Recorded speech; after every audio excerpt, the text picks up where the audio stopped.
Good afternoon. Let's go ahead and get started because I know you have a busy schedule and so do we, and hopefully we'll get you out here early this evening. Congratulations to you. You are almost there. One more semester, and hopefully you'll be well on your way to getting a teaching license and a teaching position. The purpose of this evening is to share with you a lot of information about what's going to happen during your Residency 2 semester. The expectations, the requirements, the whole program has changed dramatically in the past couple of years with the implementation of the Ready to Teach program that is mandated by the Tennessee Board of Regents. So we're going to be talking with you this evening about many of those changes and what your expectations are. Just for a minute on your agenda, we're going to switch things up just a little bit.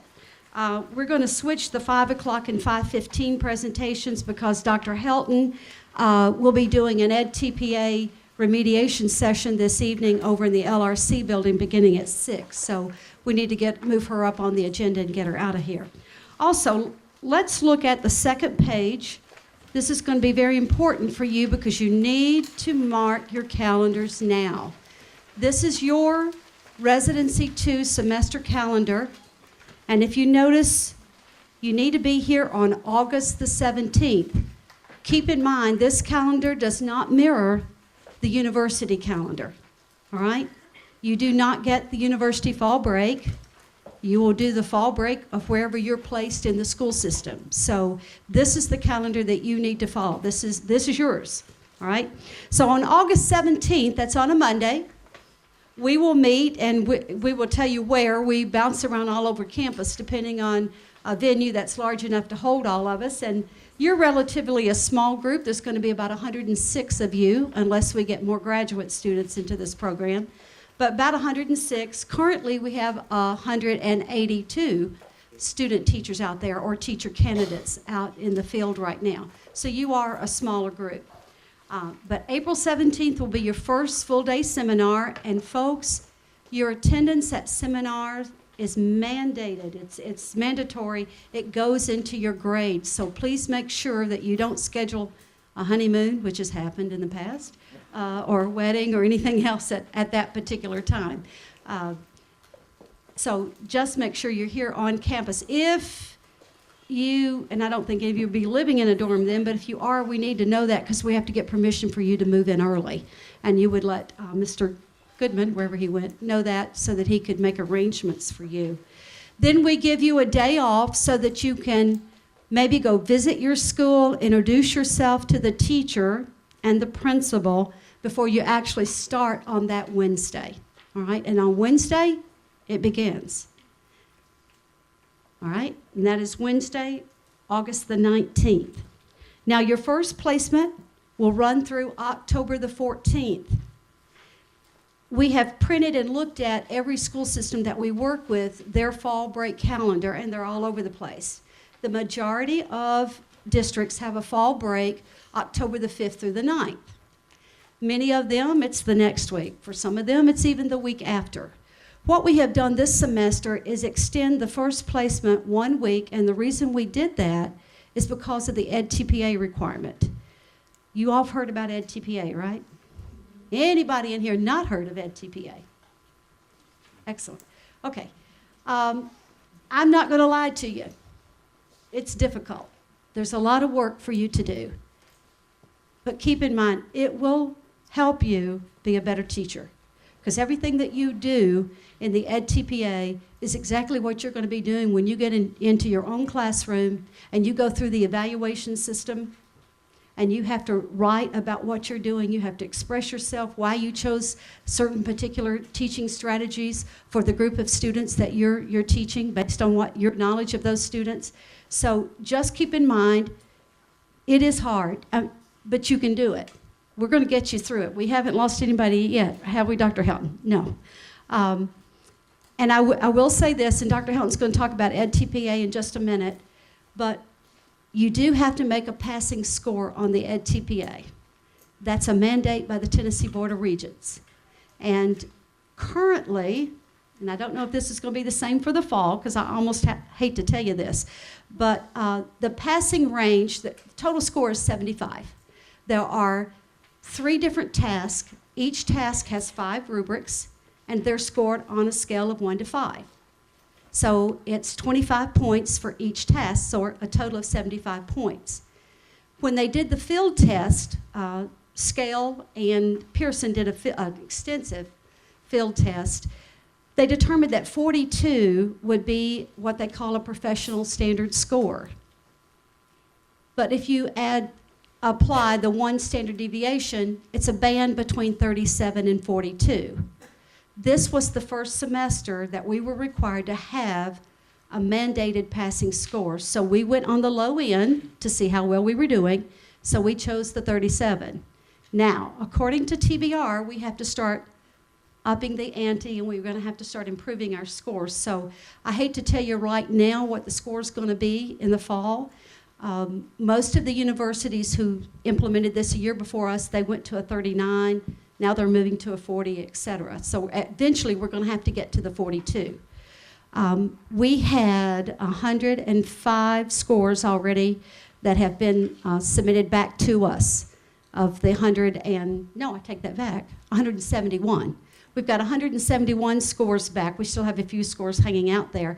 And of the 171 this semester, we have 26 that have to remediate. And so that's what Dr. Helton is going to be doing. If you don't get the passing score, you have to go through remediation, and we'll get you there. Don't worry. We're going to make sure that you get there. Hopefully, you've had some of this information during Residency 1, and it won't be such a big deal. Don't want to scare you. I just want to prepare you. Okay? So just keep in mind, we're going to hit the road running. So your first placement has been extended. It will end on October the 14th. All right? You'll have a day off. We call it a study day. Listen to me.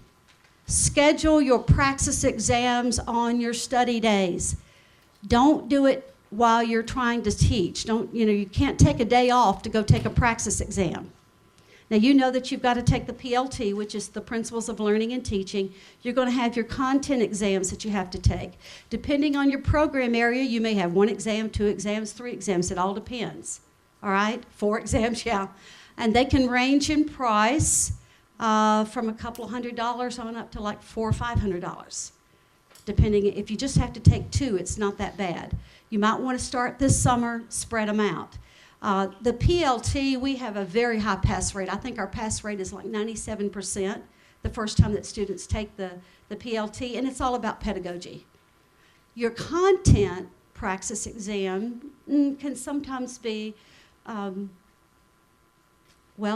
people pass it first time, others have to take it a couple of times. I would caution you to prepare yourself because they're time-consuming and they're expensive. We don't want you wasting your money, all right? So if you know that you've got strong content knowledge, you might want to go ahead and take it. You might want to wait till you get into your semester, all right? But those study days are built in for those kinds of activities. We know it's tough on you, so we're trying to help you out here. All right, then you will start your second semester. You have that study day on the 16th. Your second placement will begin on October the 19th. And it will run through December the 9th. We have another seminar, the final seminar, on December the 10th. And then you have that study day on the 11th. That's where you pick up your cap and your gown and all that kind of stuff. Any questions about the calendar so far? We're going to talk a little bit more about your specific calendar once we get into the PowerPoint on expectations. Yes, ma'am. When does MTSU actually start back? And I ask because I have a child in the preschool here. It's the week after that, the 24th. Okay. Yeah, it's just a week. Like a week difference in Yes, our ma'am. calendar. Okay. Mm-hmm. Yes, ma'am. Are each of these seminars a full day? Yes, they are. What we typically, we'll all meet as a large group, and we normally meet in the ballroom at SUB or at JUB, the ballroom over there. And we do a large group in the morning, and then we do breakout sessions in the afternoon. And the breakout sessions are pertinent and relevant to what you'll be doing in the classroom when you're out there in residency too. Yes, ma'am? Do we have to take the practice on that study day, or could we go ahead No, and take it during the summer? you can do it during the summer. You can do it on the weekends. Some exams are what they call continuous. For instance, the elementary, that K-6 exam, that's given all the time. Other, let's say, world language, Spanish, French, those, they're not given as frequently as those what we call high-frequency programs. So what you need to do, and we can walk you through this, and if you go to ets.org, that's educationaltestingservices.org, ets.org, and right in the middle, it'll ask you which state you're going to be getting a license from. So it's a drop-down menu. Click on Tennessee, and when you click on Tennessee, another menu is going to come up, and on the left-hand side, it says Test Requirements. If you click on Test Requirements, you're going to get a whole menu. You're going to have secondary education, elementary education, all those kinds of things. And if you click on one, let's say secondary, then a whole different menu comes up of history, English, math, science, all those exams for secondary or elementary or early childhood, special education. So that's how you find out which test. It gives you a test code that tells you what you have to register for. Yes, sir. What day of the week is the study days? Because I noticed that MTSU only Fridays. does their tests on Wednesdays and Thursdays. We normally do now, they only do on Wednesdays and The only Fridays? days they seem to provide for the practice tests. What That's the reason why I'm asking. what program area? The testing area here, No, what program, what are you in? What program area? middle school. Middle school. Okay. I can talk to them about that, but I know that they give They're exams limited other when days. You can do the test, Right. which is why you got to get in like ASAP because it's filling up. There's a place in Nashville. It is Tuesday and Wednesday. There's a place in Nashville. Right. Nashville actually has 4 testing centers. And one of them's in Antioch, which isn't that far. Okay. But we'll work with you. Okay.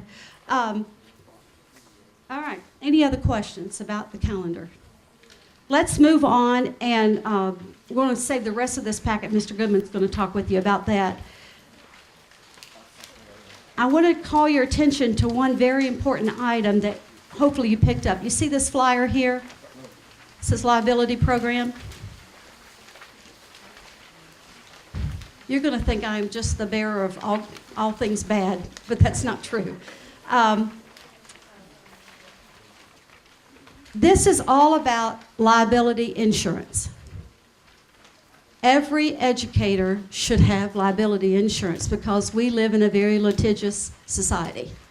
And you never know, a child falls down on the playground and gets hurt, and they're going to blame you.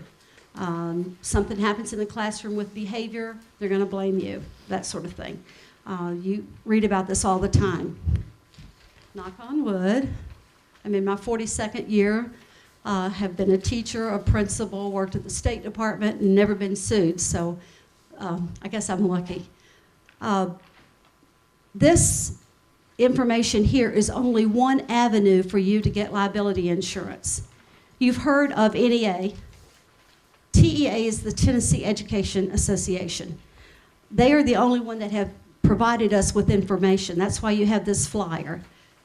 By no means is this the only provider of liability insurance for pre-service teachers. And by the way, you're going to be called many things. The old term is student teacher, you know that.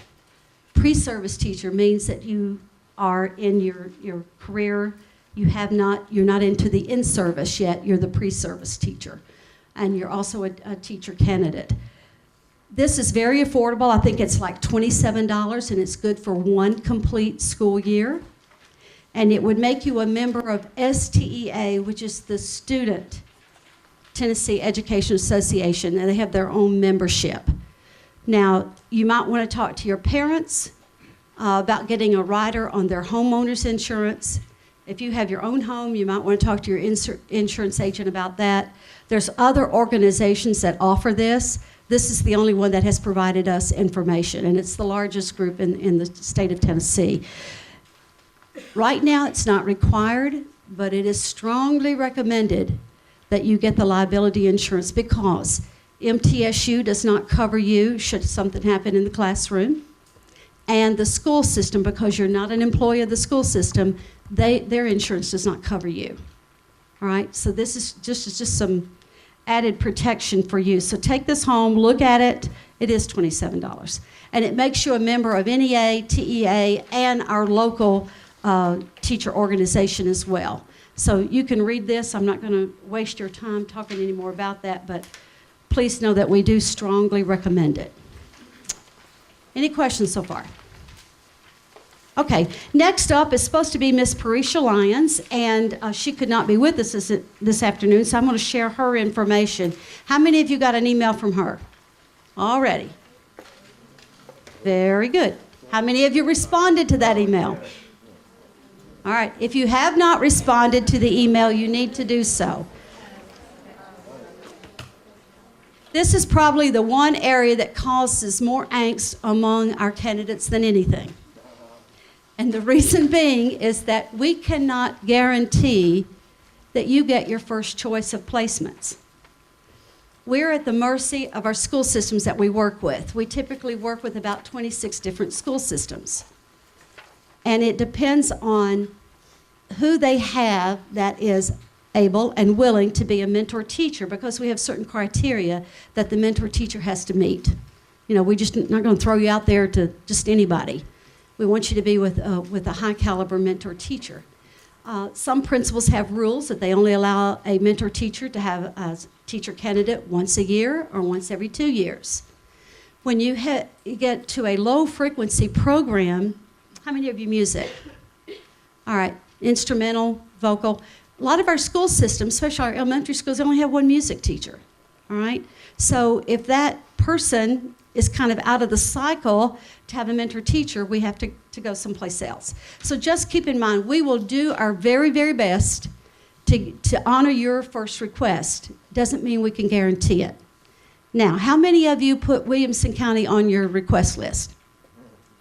Okay. Please know, there are no first placements in Williamson County. They do not allow us to videotape for the EdTPA. Now, Franklin Special School District, which is in Williamson County, but a separate school system, we can place you there, but it's a much smaller system. So if you if you put Williamson County as your first choice, and we can't honor that, we'll go to your second choice to get your first placement, and then try your second placement in Williamson County. Williamson County and I think Wilson County, they also have something that you have to go through. It's called a Gallup survey. Have y'all heard about that? Before they will even consider placing you, you have to take the Gallup survey. You have to be approved. You have to apply through their central office. And once you've done that and gotten approval, then we can actually talk to the principals about placing you. Yes? I'm actually doing part of my residency down there this semester. Mm-hmm. Do I have to redo the Gallup survey and reapply for student teaching? I wouldn't think so, but you just know you can't go there your first placement. Where are you? I'm at Sunset Sunset Middle. Okay. You're with the ILP program, right? Okay. There'll be no first placements for for residency too. I'll ask. They've got a new person in charge of the program now at Williamson County. I'll send her an email and ask. I wouldn't think you'd have to do it twice. Okay. Yes, sir. You said Wilson has to do that too? Well, Wilson, they do something a little different. They're not as stringent as Williamson County. Okay, so don't worry about that. All right, with their new director of schools that came on last year, I think she's made some changes. All right, just making sure. That's what I'm looking to do. And I will tell you this, we actually had 2 students this semester that didn't get approved when they did the Gallup survey, based on how they answered the questions. So then they had to make an appointment with one of the assistant superintendents and go down there and meet with them to get approval. So it's not a given that you just get approval, all right? Okay, I'm going to read these notes to you from Ms. Lyons. It says, your first placement note is that in March, you should have received an email requesting your verification of preferred placement districts, endorsement area, and residential address. Ms. Lyons has entered your reply emails into your files in our database. You were informed in an email that we're not placing Williamson County for first placement, second placements only. If you're seeking a Williamson County placement, you must apply with Williamson County Schools at wcs.edu and complete their Gallup assessment as well. Once Ms. Lyons has submitted requests and they've been confirmed by the district contact or school administrator, she cannot honor subsequent requests to change district preferences. Each school district has their own established protocol on how we do this. I'll give you an example. In Rutherford County, we go directly to the school principal and make requests. In Murray County, anybody requesting Murray County? Okay. We have to go through central office, and it takes a little longer to get a placement in Murray County simply because we send all of our requests to central office. They, in turn, send it out to the principals, wait for the principals to respond to them, and then they send it back to us. So every district is a little bit different, and you just have to work with us on this. One last note. You cannot coordinate your own or request placement at specific schools.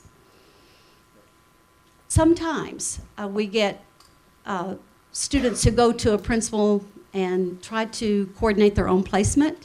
That we have a contract with each school district that we work with, and it clearly states in there that that our students will not request placements on their own, simply because the districts don't want you doing that, because there's 100 of you, all right? And you all start bothering the principals and the districts and that sort of thing, and then they get fed up and they don't want us anymore. And we have to have them. If we don't have the districts working with us, we don't have a program, all right? And you wouldn't have a place to do your student teaching. So just keep that in mind.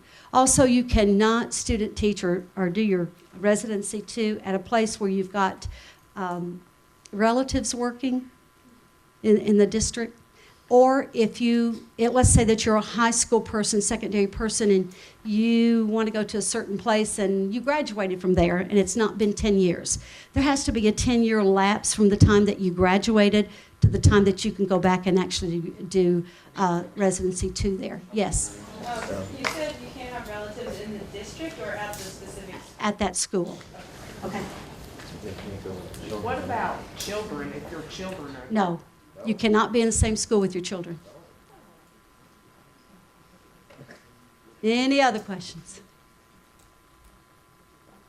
Yes, ma'am. What about if you have other work or volunteer experience in the school and school district? We typically want you to go someplace else. Like if you're doing extended care at a particular school, then we need to place you someplace else.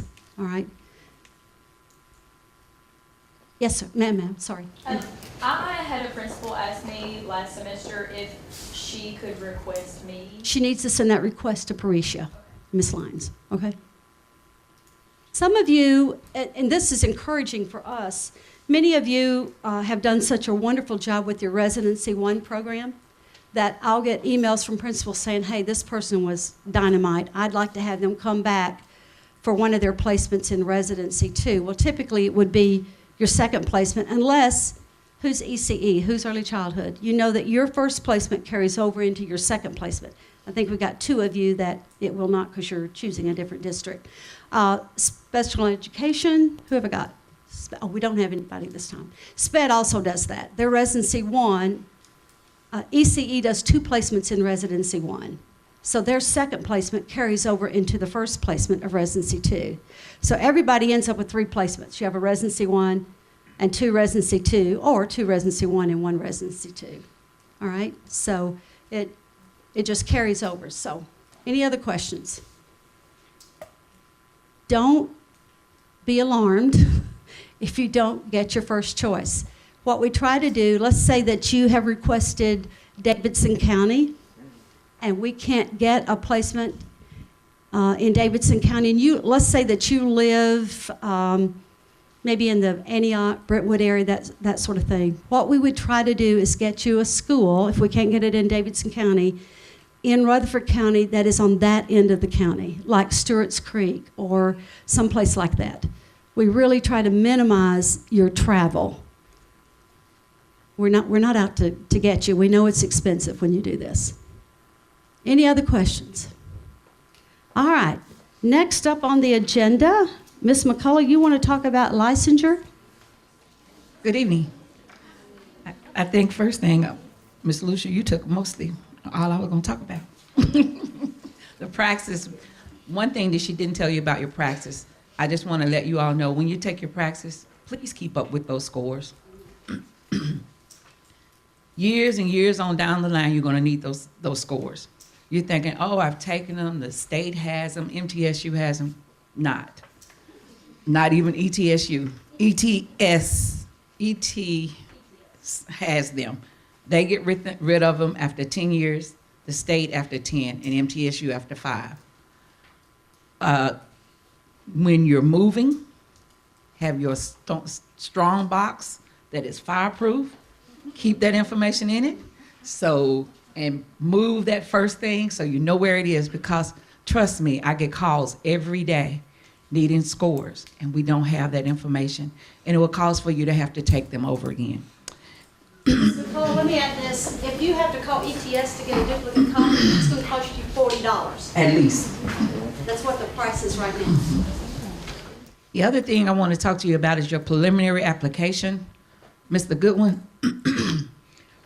preliminary application is on the TK20. It is set up for you to put your information in. This way, I don't have to put your information. I won't misspell your name, so if it's misspelled, whose fault will it be? Yours. Addresses on ETSU. On the preliminary site. Address, use a permanent address. Some of you are going back home, or your lease may be up when the semester's over, whatever. Use a permanent address. It may be mom's, it may be dad's, it may be grandma's, aunt's, uncle, but use a permanent address. Right now, the only thing that will be coming to you will be the letter that I will send at the end of the semester. Letter at the end of the semester. So you can contact me all during the semester and ask me for a letter. You cannot get it until the end of the semester, and all tests have been passed and grades have been posted, and we will take care of that at that time. Ladies, if you're getting married, whatever your name is on the day of graduation is the name that you need to put on that application. Graduation is December 12th, okay? You may get married in November. So you'll need to change your last name, and there'll be a place for your maiden name. But even if you fill it out now, and you know that you're getting married in November, please go ahead and do that. But when you call to the office and you have questions for me, please use both names. Don't have me around searching, thinking I don't have anything for you when you've got another name. So just help me out with that, okay? I'm pretty old, so it kind of bothers me. If you get a divorce, same thing. If you're changing names, put the name that you are then. Yes, ma'am. Let me double check for clarification. So, got married in December, everything of mine through MTSU is still under Cook. For this, do I need to put Cook under maiden, Connor under Mary? No, you need to put Connor. What is your name now? Cook, Connor, yeah, Connor. Okay, if it's hyphenated, that's fine. Okay. But if you just want your name, your husband's name, you can use that. But if it's hyphenated, we can use. Whatever makes it easier for y'all. Chelsea, fill it out how you want it on your Right. on your phone. Okay. And how you want it on your license. And I don't have to have it for you, but how you want it on your, excuse me, on your license. Another thing, know what you are teaching. And I know that sounds funny, but I am serious. I have some that say, I don't know, or they will put, it has on the form, it says, what area are you teaching in? They'll say Rutherford County. Okay, so she said we don't have any special education, so we don't have to worry about the mild, moderate, or the comprehensive. But music, I need to know whether you're vocal general. I need to know whether you're instrumental. If you're interdisciplinary studies, I need to know whether you're K-6 or whether you're 4-8. And also know that there are no dual endorsements. Some of you think because you're doing chemistry and physics or biology, there's no dual at this time. It may change, but right now there are no duals. So what you do is whatever your main major is, whatever it is, whether if it's biology and you've got all your chemistry, once you get your license in your biology, you've taken past your chemistry test, you just send it to the state and they will add that to your license. But it won't be on your first initial licensure. That's just will be an add-on. Everybody understand? Okay. And if you are not going to stay in Tennessee and you're going to go somewhere else to teach, I recommend to you to go ahead and get your Tennessee license, because it's a lot easier to get that reciprocated, or even whatever has to be done, we can do it. But if you don't get it completed, you don't pass all your praxis, you don't get your test, and you send me information for me to fill out, I cannot say that you complete it, because you're not a completer. You are not a completer for this university until you've passed all praxis tests and you have passed all courses that are required. So if that's the case, always mail it to me. If anybody's in here going to be going, mail it to me at P.O. Box 14 with a copy of your license. Yes, ma'am. How often does your license have to be renewed, or does it? Yeah. Who asked that question? Good. The state is going through mega changes right now. And you will receive, the new license is going to be a practitioner license, all right? It's typically good for 3 years. And then if you've met all the requirements, then you can move into what we call a professional license after that. Now, the universities, this is being phased in, all right, because they're changing all of the grade level licensure. And it won't affect you guys. It will really affect you in the fall of September 1 of 2017. For instance, right now our middle grades, who's middle grades? Your license is 4.8 right now, right? Yep. The new license is going to be 6.8, and it's going to be subject specific. You will have a license in either math, science, social studies, or language arts. You guys are lucky. Your license is going to be 4.8, and you're going to be certified to teach all 4. All right? You're kind of one of the last groups. We've got one more group coming after you, because the middle grades licensure, we don't have to change it until September 1 of 2018. Same thing for special education, their license is changing. Currently, our K-6 license is changing to K-5.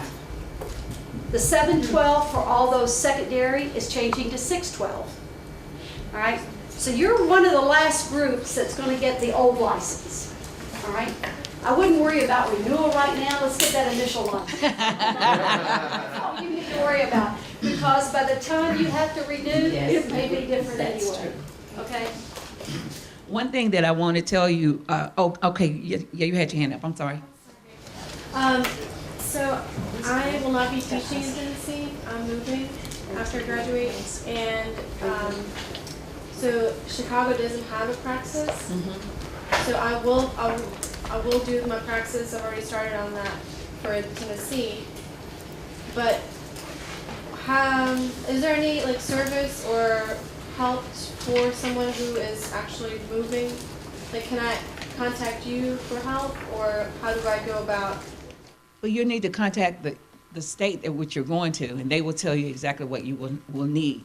And once you have your license here, there'll just be probably some verification forms that we will have to complete. And yeah, you will contact me. Okay. And I will Are you moving after the residency 2 semester? Yes. She says she's going to go ahead and get her license. She's taking a practice. She's going to get her license. So yeah, just get it to me. That's why I was giving that address, P.O. Box 14. The Office of Teacher Licensure. And the zip code is 37132. One other thing about the praxis, when you take your praxis, if you don't take them, always check if you take after September 1 to see what praxis are. They change from year to year. Some of them have been the same since I've been here, and I've been here 11 years. Some of them changed last year and the year before and the year before. We can't tell you that because that is something that the state and the praxis is not a requirement of MTSU. It's a requirement of your licensure. The praxis is for the state of Tennessee. They're the ones that require those praxises. They have to be passed. Yes, ma'am. I wanted to double check something real quick. I was actually looking at the practice earlier today, and for the middle school, it has the PLT that you have to take. But the one that I saw for middle school was actually 5.9 instead of 4.8. That's the same. That's what we need to take, those 5.9. With middle grades, with the PLT, you can go in between either or. But so yeah, you're fine. And the other one was we also have to take the content test, and then we have to take the specific content test for our. Not now. Just the content. Just the content. Just the. License for I everything. tell you what we'll do, at the end of this, we'll pull up the ETS website and I'll walk you through it. Yeah, thanks. Okay. But I just wanted to make sure that we went over that, and I think that was all I had. The main thing is that, again, making sure you use a permanent address. Oh, your email. That is how the state is going to let you know that you got your license. They're not going to mail it to you. They no longer mail them. But whatever email address, and on the form, it calls for email. Do not use MTSU email. That's the only time you don't use your MTSU email address. Okay, you got both of them on there? Okay. If I don't get the MTSU one, that's okay. The main one is your personal email address. That is where the state will send you that statement telling you how to get to your license. Some people call me months and months later and like, I haven't received my license. They have never looked at their email to see where that they've had it. So, yes, ma'am. Is this application here, is this application to get into Residency 2? Or is this something that we do after we've gotten into Residency 2 and then we do this as a second? After, this is licensure. You won't do this till later. Oh. At the beginning, The yeah. application will be live tomorrow, so you can go in there Yeah. tomorrow and start filling out. That one right there. That will be your application. That is called a preliminary application for licensure. Has nothing to do with the student teaching part. This information I will use to send to the state so that you can get your license. So you want to be real careful how and what you put on there, because one other thing, yes, I'm glad you even asked this. Social Security numbers must be on there. The state does not know what a MU number is. They don't know what an M number is. They're going to only know you by your Social Security number. We safeguard that. We make sure that they're in a safe place, but you must use your Social Security number. Some of you, be careful in putting your birth date in, because you'll put your date of birth and you put 2015, and then we'll be messed up. So those are little things that we get messed up on. Be sure to check. Make sure you use capital letters where capital letters need to be, because what I do is I take this information right out of TK20 and I put it into your application. And you want it all to look professional when it goes, because we're not in elementary school. We are university. So we're higher education, so we want to do our best. Yes, ma'am. I'm in the ILP program, and I feel like I just did this a couple days ago. Would it have already been open for some of us? It was something completely different on TK20 that I submitted. You probably filled out your Residency 2 application because Okay. the ILP program was behind. Most of these people filled it out in January. Oh, Yeah. So, awesome. yeah, but that was. And so this is something else that we need to do tomorrow through TK20. Great, Yeah. thank you. And when we have our first seminar on August 17th, we'll actually give you a deadline, which will probably be the 18th. So you're good. No, We give it till now. the deadline is August 17th. August 17th. The last sheet of your package, it has the instructions on how to do it, it has the deadline on there. Don't go in there until tomorrow. So, but the deadline on it is August 17th, to do the preliminary. Deadline's August 17th. Do me a favor and get it done tomorrow. And yourself one too. Question. Yes. Uh-huh. But besides the Residency 2 application and this preliminary application for licenses, there's another application. What's the name of it? Application for student teaching or something of the sort? Are you an ISD student? No, I'm not. No. Secondary English ed. No, there's your application for residency too, which should have already been submitted. And then there's your licensure application. That's it. What's the one where you get the letters of recommendation? That's admission to That's the teacher Miss ed. Teacher Ed. Okay, then that, You haven't been admitted to teacher ed? Are you a registered one? no, I'm a master's student. Grad student. Okay. See him after the program. Okay, are there any other questions for me? All right, thank you. We're really going to switch things up because we're running a little behind. Dr. Helton's going to talk to you about Ed TPA, and then she's got to hustle on over for the remediation session.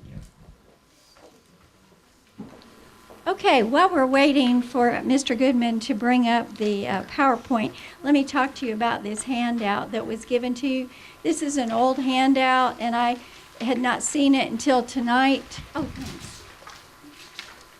And first of all, I noticed that it is consumer science. Is anybody consumer science in here? Okay, then it doesn't apply to anybody in here. But however, the first page, the one that says Task 1, Planning for Instruction and Assessment, shows that it's a really old document because it's not called that anymore. It's called Task 1 Planning. So you'll notice, but it will give you a sense of maybe what your content handbook will look like for a TPA as an introductory page on the front. And then if you'll open it up on the back of the first page, this might give you a sense of what the assessment commentary prompts would look like. And then on the very last page, it will give you a sense of what the planning commentary might look like for your content area. So just know that this is not your content handbook for anyone in this room. And then also remember that it is old, but it will give you a sense of what your content handbook has in it. Okay? All right. So my goal for tonight is just to give you an overview of what EdTPA is all about and the different components of EdTPA. And for you, it would be like front loading. Can anyone give me a definition of front loading? What does a teacher do when they front load? Have you heard that in your coursework at all? Yes, please. Okay. What? Do a lot at the beginning. It's doing a lot at the beginning, but it's where you introduce content and or skills prior to instruction so that when you get to an instructional lesson, your students already have a sense of what's this all about? What are these new words that I'm hearing and how am I going to apply them? So it is what you do at the beginning of a lesson, but also before the instructional lesson day comes, you would front load. So what we're doing today is we're front loading the EdTPA information for you to give you a sense of and hopefully a comfort level. Oh, I went too far. I did. Okay, a comfort level for when you get there. Oh, yeah, I remember her talking about that, and I kind of know what she's talking about. Not necessarily I have a foundation of knowledge for what she's talking about, but, oh yeah, I've heard those terms before. This is okay. This is new, but it's going to be okay. Okay, during Residency 2, you'll have 4 assessments. EdTPA is only one of them. However, the reason why we put so much emphasis on EdTPA during Residency 2 is that the academic vocabulary within EdTPA and for the way we go about the electronic portfolio is something that probably none of you have ever done before, right? How many of you have done an electronic portfolio that you've submitted for a score? So all of that is new, right? Okay, So the other assessments that you'll have, as you see, are your formative observations. That's where you create a lesson plan and either your mentor teacher or your university supervisor observes you using the team rubric. Okay? So if you hear me talking about your formative observation cycle, what I'm referring to is that you've created a lesson plan, you've submitted it, you've had a pre-conference before your formal observation, you've had a formal observation with the team rubric, you've had a post-conference with either your mentor teacher or your university supervisor, and following that, you create a reflection document and you do your own self-score on the team rubric and you submit those. That's your formative observation cycle. So that's part of your assessment process. Your dispositions you should be familiar with. They're also included with Residency 2. You will fill them out, your mentor teacher will fill them out for each placement, and your university supervisor will fill them out for each placement. So everything you do within that formative observation cycle, you do twice. Why twice? 2 placements, right. Very good. Okay, and then lastly is your assessment of student-teacher preparation, and that's the last assessment document that you have. Are there any questions about your assessment components? Okay, well, let's move on then. Okay, I wanted to share with you the structure of the EdTPA tasks and rubrics very briefly. I'm not showing you exactly what they are. Today we're only front-loading and giving you some terminology. There are 3 tasks. Task 1 is planning, task 2 instruction, and task 3 assessment. Okay, within all 3 tasks, you have commentaries and artifacts. And what those commentaries and artifacts are looking for your level of teacher effectiveness in the classroom. It's also looking for the development of academic language as far as your knowledge and application of content academic language, but also the students' understanding and application of content academic language. And so just know that that is throughout the process. Notice that the commentaries, there's 1 commentary per task. In task 1 it's called planning, task 2 instruction, and task 3 assessment, and that's in blue. And then in purple are artifacts. Artifacts are supporting documents that you will turn in that become evidence that what you say on a commentary can be proven through your artifacts. Does that make sense? That you have a document that supports what you're saying. The commentaries are basically just a series of question prompts that you answer. That's what the commentaries are. Okay? Throughout your EdTPA, you will have key content understandings. And I want to make it very clear this time. I've never done this, but I want you to understand just how important those content key understandings are. I need you to memorize them. When you get your content handbook in the fall, I need you to memorize them. And the reason I want you to memorize them is that when you are creating your lesson plans, you need to ask yourself, do my lesson plans build and scaffold from day to day based upon the key understandings? So let's look at mathematics. Notice that for secondary mathematics, and it's also for primary mathematics or elementary mathematics, the 3 key understandings are, just say them with me, conceptual understanding, procedural fluency, mathematical reasoning, and or problem solving. Okay, think about that. Think about it. What needs to happen first for student learning to take place? Which of those three? Conceptual understanding. Okay, once they have conceptual understanding, then what is the teacher going to look for? Procedural fluency. Are you getting it? The scaffold, the build?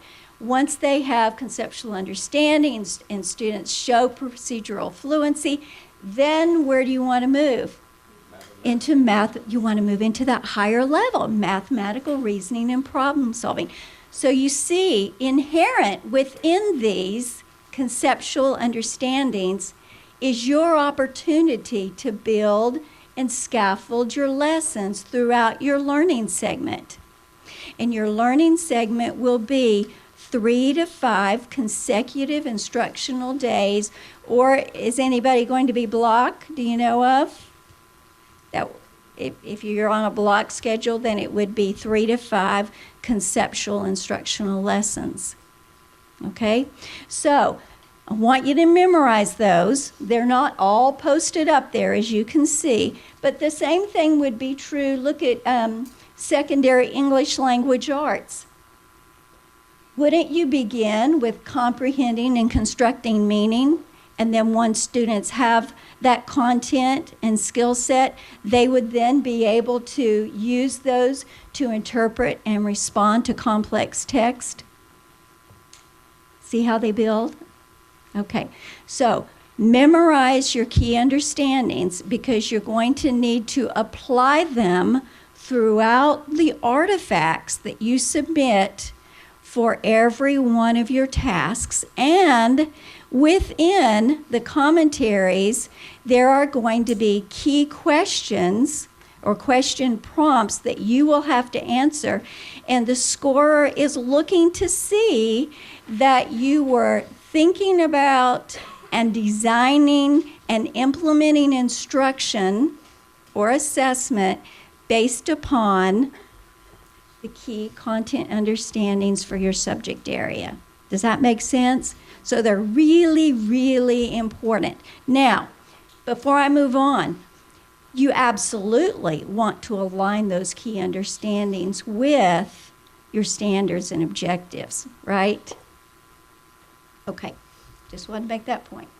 All right, let's move on. Thinking about the rubrics and the scoring, Mrs. Lucier has already told you that each rubric has a score of 1 to 5. And I wanted you to see how that aligns with thinking about readiness to teach, because that's where we want you to be. We want you to have a foundation of knowledge and skills and dispositions that show that you're ready to teach in a professional venue. Okay? Now, while you're in student teaching or as a teacher candidate, you're not there yet, right? But by the end, we want you to be there. So look where a student would be, a teacher candidate, who gets a score of 1 on a rubric. Obviously, not ready to teach professionally because it's all about me. Well, guess what? Years and years ago, when I first started teaching, it was all about the teacher. It was all about the teacher. I'll admit it. But education today, through research, has shown that, not anymore. It's all about who now? The student. That's how we got ourselves into the litigious society that we're in today. It's all about the students. At a level 1, you're doing everything for the whole class. You're designing and implementing everything for the whole class. At a level 5, you're thinking in terms of what are my special needs? What are my students who are either processing slowly or possibly have other issues that are not necessarily disabilities, however they might be disabilities, and need differentiation along with flexible groups. At a level 1, your teaching is fragmented. Your learning segment or your instruction from day to day may be thinking about mathematics, maybe maybe today you're doing fractions, and tomorrow you're doing place value, and the next day you're doing word problems. Do you see the disconnect? Okay, that would be a level 1. But at a level 5, your instruction is integrated, intentioned, and well executed. All right, now let's look at just a sample of the rubric blueprint. At the top of each rubric will be a rubric title, and then there will be a guiding question to give you a focus for, okay, what's this rubric all about? What is it looking for? And then you'll see the 5 levels, and there will be descriptors. Just like if you were creating your own rubric, there will be descriptors to help clarify what needs to be in each document or in each question on the commentary that applies to this rubric, so that you can actually go to the rubric, look at a score level, and say, oh, this is what I need to be putting in this information. This is what they're looking for. That's what descriptors are for. But in this instance, what they've done for you is they've given you descriptors about what your readiness to teach would be at each level. I'll let you read those for a second, and then let's just do a show of hands. Okay, I'm going to count to 3, and I want you to show me where you intend to score on just say any one rubric. Ready? 1, 2, 3. Hold them up. Come on, hold them up. Whoa.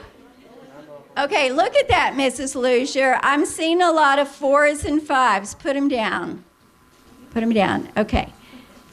Seeing a lot of 4s and 5s. Can I hold you to that? Here's what you need to know. I'll be doing some seminars for a TPA with you, and I want you to know that one thing I've learned at the age at which I am is that it's not about the score. So we're not going to talk much more about the score other than today. However, you need to know this.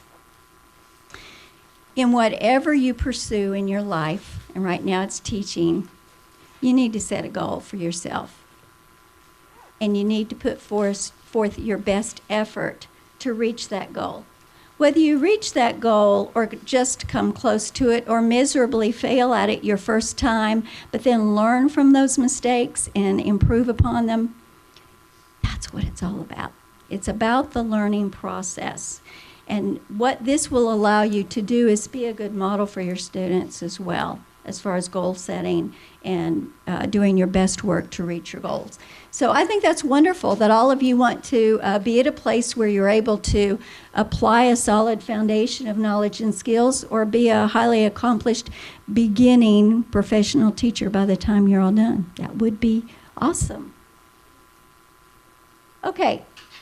I won't go into this, but I'll just let you look at that real quick.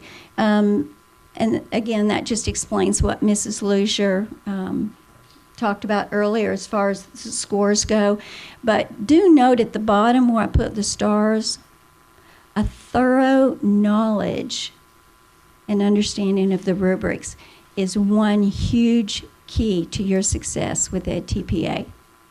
Okay, so to just read your content handbook and just do what you're supposed to do with the artifacts and just answer the questions on the commentaries ain't gonna get you where you just put your hand up at a 4 or 5. Okay, it's not going to get you there. You must have a thorough knowledge and understanding of the rubrics, and if you don't, then you need to ask for help, because there are lots of us here to help. All right. Okay. There are 2 software repositories that we'll use during Residency 2. The first one is D2L, and it will have your EdTPA resource information on it, and some other things that I'll show you in just a minute. And you'll also submit all of your artifacts and commentary drafts to D2L so that your university supervisor can give you feedback. And here's the reason why. Your university supervisors cannot see your work on TK20. So in order for them to give you feedback, you have to put it on D2L. And I'm going to let Mr. Mulliken tell you what you need to do when your supervisor gives you feedback.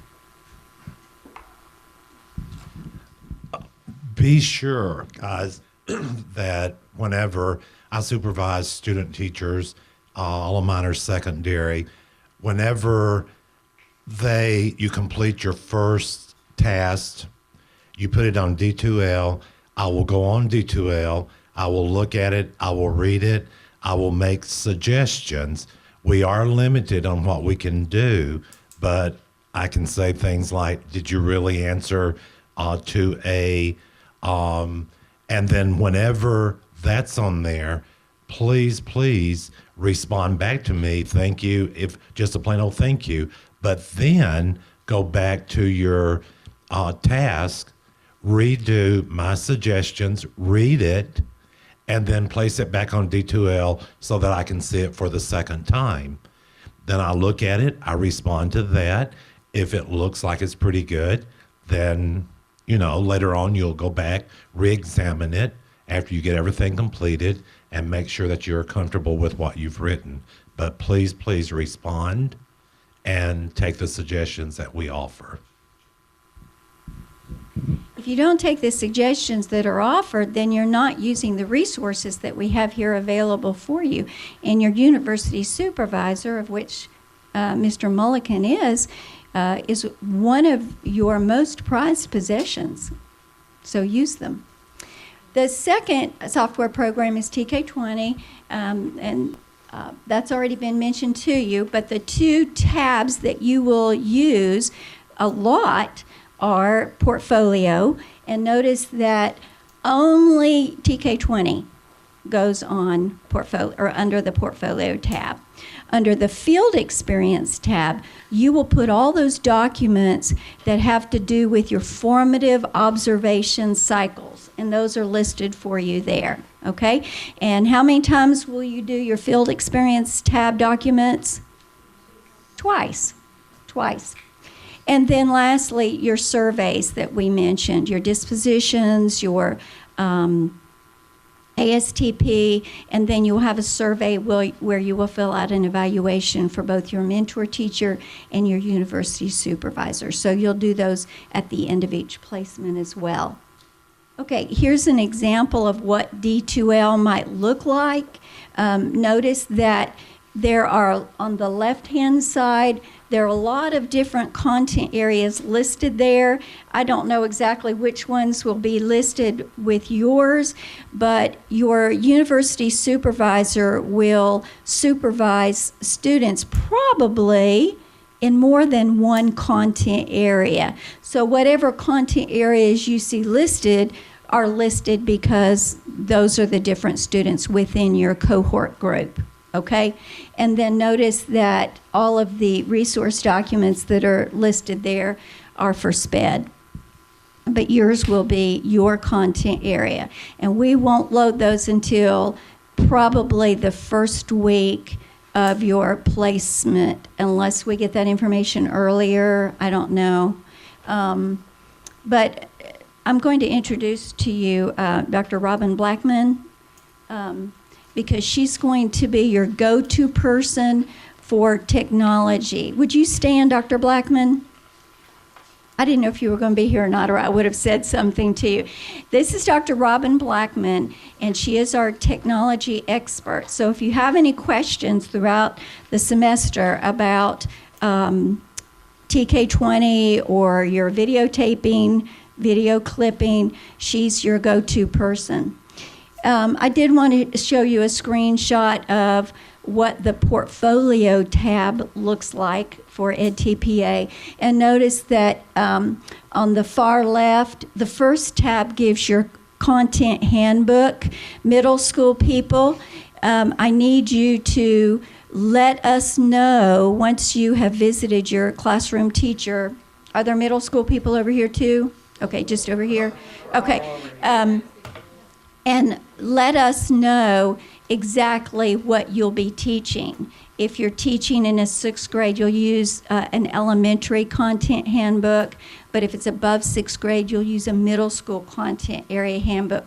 So we really need to know. And then, once you let us know, you need to check up here on under your portfolio tab and make sure the correct content handbook is listed. I'll ask you to do that in the first seminar, but you'd be really surprised the number of people that I mentioned it to, and it goes like over their head. So please do that for us.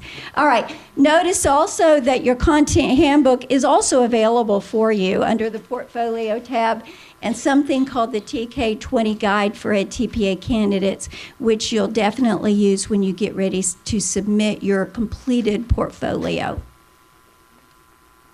All right. I hope you can see that I want you to know that you are highly supported. I want you to know that the adults that you see in this room, those who have gone before you, we're here for you. We're here for you to help you be successful. Like Mr. Mulliken said, we can't really do any of the work for you. We can question what you've done in order to get you to reflect and think, how might I improve my work? But we're here for you. And I wanted to list for you all the different ways that we are here for you. So notice that there are EdTPA resource materials that are a resource for you over here on the right. And then on the left, notice that there are documents that we will have available for you to give you deadlines, submission deadlines, a schedule for what is due when. We'll tell you on which piece of software to put it on. We'll give you a PowerPoint that goes with every seminar that we do with you, so that what I do is I put them on D2L after the seminar so that you can go back and use them as a reference. You'll have your supervisor to give you feedback. Any kind of supportive document that we create to help you with your videotaping or video clipping. Or let's say that you have PowerPoints and you realize you've got 15, but you can't put 15 pages of PowerPoint under instructional materials, so you need to reduce that. So we've got a method to that madness to reduce it for you. And we've got that document to give you as well. We're here for you. And if there's something that you need to be successful other than us doing the work for you, all you need to do is give us the suggestion. We're all smarter together than any one of us are all by ourselves. Or any one of us is, you English people, by ourselves. So we're here for you. You tell us what you need, and we're here to support you. There's no reason for anyone to go to remediation. Let me say it again. There's no reason for anyone to go to remediation, because you have all this support available to you, and all you have to do is ask. At the very end, before you submit, I'll go through everybody's documents. I won't read them word for word, but I'll see, did you answer every question? Did you complete what was required for you to be there, that the content handbook says has to be there? And if it's there, then I can tell you you're ready to submit. But if you didn't include key information that was required for you to include, then you may not get the score you need to meet the minimum cutoff. Does that make sense? But we're here for you. All you have to do is ask, okay? All right, so I'll talk to you some more about what these words that I've written for you, but I just want you to think about EdTPA in terms of these key terms: excellence. Just do your best. Do your best. Determination. Plan your work, work your plan.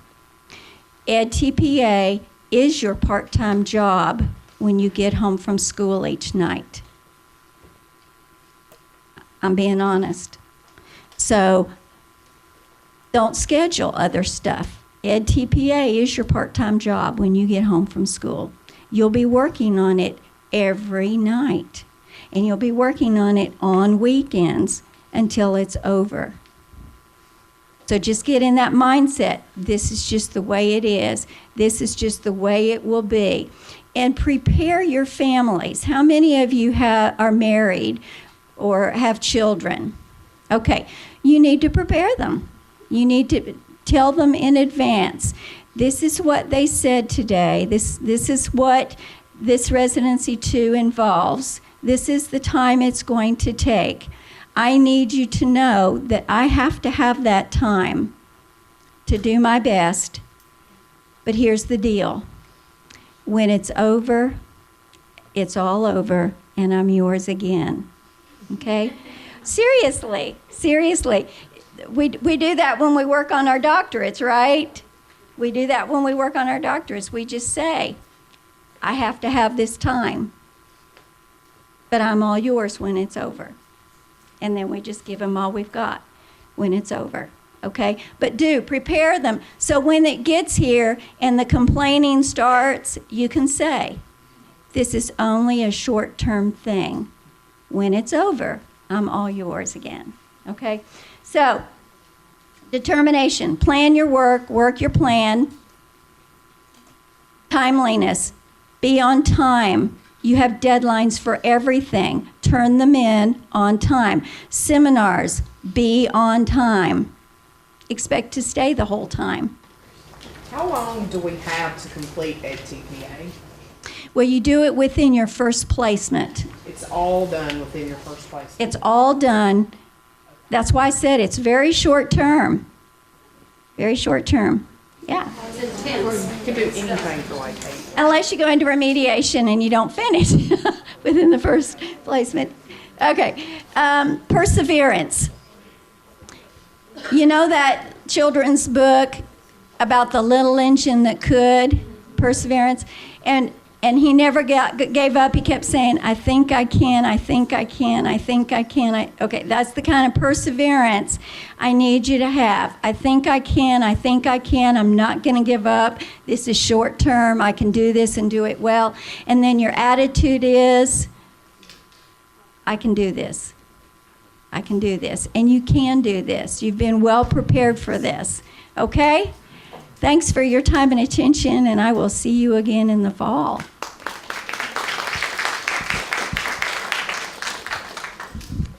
Dr. Blackman, did you want to add anything about TK20, D2L, anything? Together, Dr. Blackman, Dr. Helton, they make a very dynamic duo to help you and support you. You will have weekly seminars in the evening during your first placement for EdTPA. Now, if you are in a system, let's say Murray County, we actually do a distance type thing. Who was my Murray County person?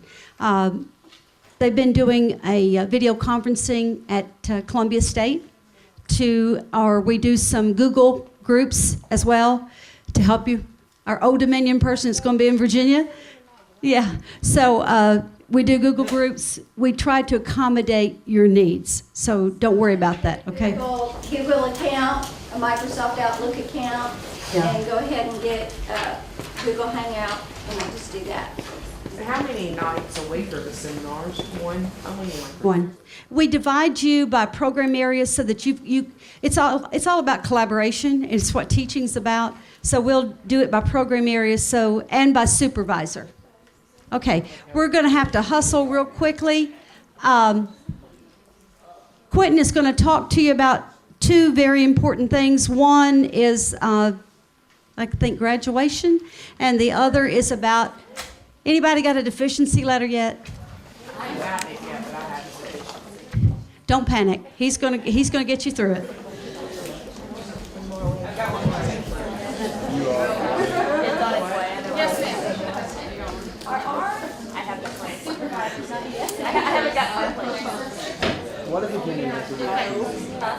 Did y'all hear that question? No. I didn't think so. Oh, okay.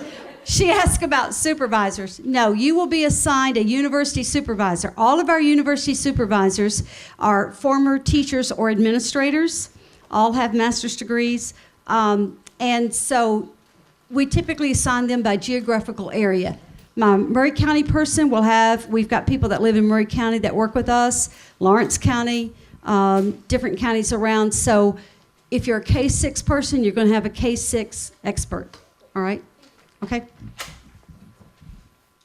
Okay, real quick, Angel could not be here today, so I'm going to go over her part for graduation.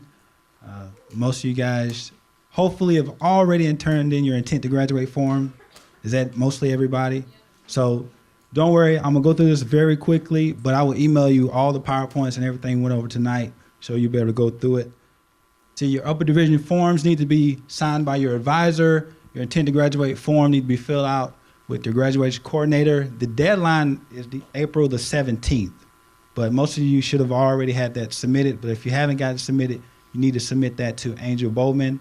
I think graduate and masters are a little different. Angel, I don't think she's your graduation coordinator, but you can just check with graduate studies on that. Yes, sir. What about if you're a post-bac there and you're not intending to graduate? Post-bac, this doesn't even apply to you. Yeah, you're good. So post-bac, only thing applies to you is the licensure information that Ms. McCullough went over. But if you're an undergrad student who's getting a degree, you need to fill out your intent to graduate form. So I filed mine, like all of that stuff back in September, and I haven't heard anything back. Well, yeah, you're a little ahead of me on here. Yeah, you won't hear anything because they're probably still working on this last batch. Is there a way to check and make sure it got filed? Like if you did it with your advisor? You're a little bit ahead of me. I'm getting there. I'm getting there. All right. So this is how you check to see if you have filed your intent to graduate form. It should have December the 10th, 2015 should be I think it should be your graduation date. December 12th, I'm sorry. So the same place, when I sent you that email about doing a degree evaluation, that's the same place you can check to see that you filed the correct intent to graduate form. If it has something like December the 12th, 2025, you know you haven't filled it out. So you need to get that turned in. I turned mine in last week, and I got my degree evaluation form on me, and it says December 13th, 2019. Then it probably hasn't been entered yet. That's all. So, Angel, there's one person that does it, Angel Bowman, so it takes her a while to get in there. But if you submitted it, she checks them in the order that they came in. So if you just submitted it, she hasn't gotten to it yet. And there's just another way you can log in to check to see if you filed your intent to graduate. But like I said, I was seeing this this PowerPoint tomorrow. I'm gonna send it to, yeah. So you will be checked in the order that she receives them. You will receive an email from your coordinator to your MT mail address. Ms. Bowman will not communicate with you through any other email address. So if you send it through a Yahoo or anything, she'll say check your MT mail. So make sure you check your MT mail. If you have any questions, like I said, she only responds to MT mails. If you need to change your name on your diploma or anything like that, Judy is the person you would need to see for that. And she can get you changed. So whatever you want your diploma to say, she'll be the person to, if it's different from what you've had on your intent to graduate form. This talks about how your letters will be mailed to the students after graduating. They're normally emailed 2 times during the semester. So like I said, you can read all that. And then for more information about graduation, you can go to the graduation site at mtsu.edu/ and that long address there. And the hyperlink is active in the email, so you'll be able to just click on it and go straight there, and it'll give you more information about graduation. So any questions about graduation, need to direct them to Angel Bowman. She's over in the nursing building. She's in room 239. So that is where you'll file your intent to graduate form if you're an undergrad. If you're a graduate, you need to check with the Graduate Studies Office. So that's her part in a nutshell. So now we'll move on quickly and go over information about getting your placement and getting your CRN to register. Most of you should know me if you've been admitted to teacher education, or if you had any other issue, you probably been sent to my office. So there's my contact information up there. But I do have another person that was hired a couple of months ago. She's out on maternity leave, Miss Patty Agnew. But she will be back. So April 28th. So if you can't get me, you can always call Patty. I prefer that, actually. So that'll work. Now, last year I created this diagram here to help everyone understand the complexity of this university, the College of Education. Because for some reason, there's like a thing that goes around here on campus, like if something's not right, go see Mr. Goodman, you know? And every year I try to help you guys understand that there's more to the program than just Mr. Goodman. You have MTSU, you have your advisor, you have our department, you have your actual department you're graduating under, you have your mentor teacher, you have your supervisor. So there's a whole lot of people that are here to help you and who are here to make sure this process goes smoothly. Now, what we're here to talk about today is what you can do to make sure the process goes smoothly. Everyone should have TK20. If you haven't purchased it already, you can actually go to your pipeline account, click on TK20, make sure you select TK20 higher education, and it'll just walk you through purchasing TK20.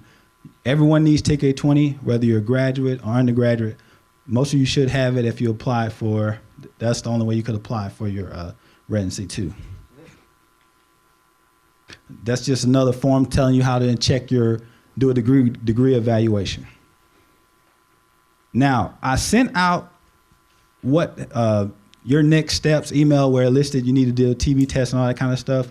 Now, I try to do something a little different this semester. Normally, I send out what's called a deficiency letter. Now, whenever I send out a deficiency letter, things go wrong. Everyone comes to my office and says, hey, Mr. Goodman, you said I can't student teach. You said, my advisor said I could. No, the deficiency letter is just a degree evaluation that I personally ran. And when I look at your degree evaluation, if I see something in red, I just put in the letter and I send it to you. But I decided to do a little different this semester. I said, well, let me let them run their own degree evaluation so they can see if they're missing anything. So hopefully most of you have ran your own degree evaluation. And if you're missing anything, you need to check with your advisor and say, hey, it's showing that I'm missing an anthropology 2010 class. I know I subbed that class. That's fine. If you sub the class, all I need to know is that you subbed the class, and you probably just need to sit down with your advisor again to make sure you fill out a new substitution form, because sometimes you may have filed it your freshman year and it didn't go through. Not a big deal. Usually when you get to this point, if you're missing anything, it usually comes down to a substitution form or something, something wasn't submitted correctly. Now, some of you may still have a couple classes that you need to take. That's fine. You have this summer to get your classes taken care of. Some of you may even have one class that you may need to take during your residency too. Now, there's a form that you need to get filled out because you have to get approved to take a class during residency too. It's not guaranteed, so you have to fill out a form. So if you know you're going to need a class in the fall, just email me or see me, and we'll get you that form out to you where your advisor has to sign it, your department has to sign off on it. And usually the class has to be like an online class or a 6 to 9 class because it can't interfere with your residency too. As you can see with the Ed TPA, you guys already have a lot, so it's kind of hard to take a class while you're doing your residency too. Shouldn't we have already known this if we did the intent to graduate upper division form? Like, we would have seen if there was something that we missed. That's what I always think. But it never works out like, yeah, it should. If you filed your intent to graduate, and most of you honestly, most of you will know if you're missing anything already. So if you filed your intent to graduate, you should be in good order. Just go in there and check again, because what I'm going to do, either Friday or Monday, you'll get a letter. And the letter will look something like this. It'll say, admission teacher education, your current status. Everyone needs to be admitted into teacher education. So if you're a graduate student, master's, secondary, and you haven't been admitted, just see me afterwards, and we'll talk about how you need to get admitted. So everyone needs to be admitted. Yes, sir. Can being a post-bac kind of screw up the results of this? Because I know I ran mine, and there were like 3 or 4 deficiencies. Yeah, if you're a post-bac, you should be following your program of study that you would see from the licensure office. So if you run a degree evaluation, it might show 12, 13 classes. Yeah, so just make sure you're going by your program of study on there. So like I said, it'll say admission teacher ed. If you've been admitted, it'll have admitted. If not, it'll say not met. Completion of appropriate method courses. If you're missing any classes, it'll be in that little yellow section. It'll say complete spring 2015 coursework and anthropology 2010. And then your overall GPA has to be a 2.75. Your major GPA has to be a 2.50. And then you have to have your TB clearance. So that's the same thing that I sent on that sheet, your next steps. So like I said, if you've already done that, you're fine. So when you get the letter on Friday, shouldn't be any panic, shouldn't be any stress, because we already know if we're missing anything.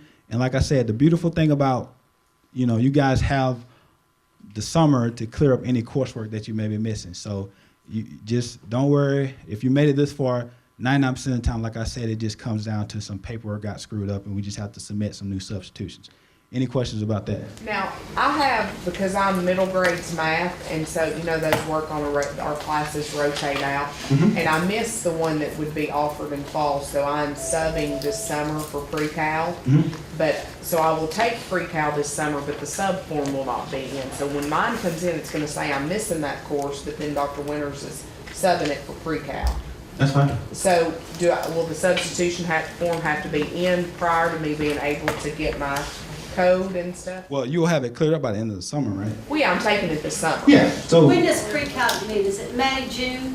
It's June, July, so it doesn't Yeah. end until. So you're gonna be right on the cusp, You'll be but fine. we'll get it done. you'll be fine. Okay, so do I just need to try? I know Quentin all tries it down. I know.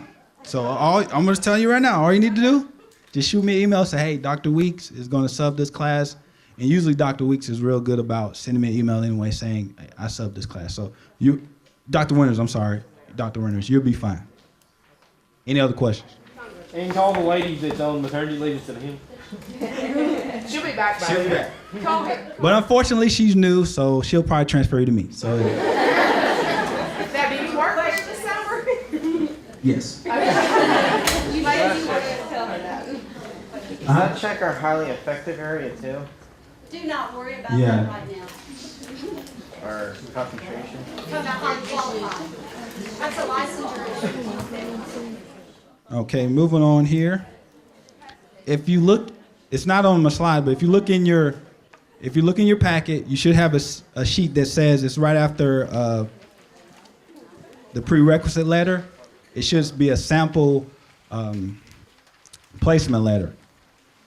So as long as everyone has everything cleared, you'll receive your placement letter via email. All our communication comes via email. So make sure you check your MTSU email.